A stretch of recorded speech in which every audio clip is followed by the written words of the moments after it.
Hi guys, welcome to Moumita's kitchen. आज আমি বানাবো দই কাতলা। চলো রান্নাটা স্টার্ট করা যাক।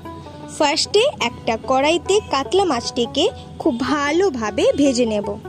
দেন কড়াইতে তেল দিয়ে শুকনো লঙ্কাটিকে একটু হালকা ভেজে নিয়ে তাতে দারচিনি এলাচ দিয়ে দেব।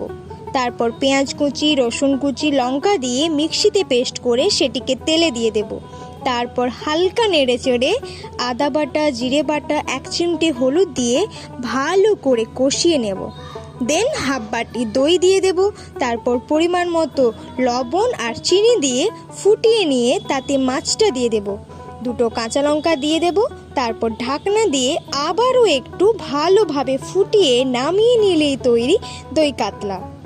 দেন পাত্রে গরম গরম সার্ভ করুন গরম গরম লোভনীয় দই কাতলা।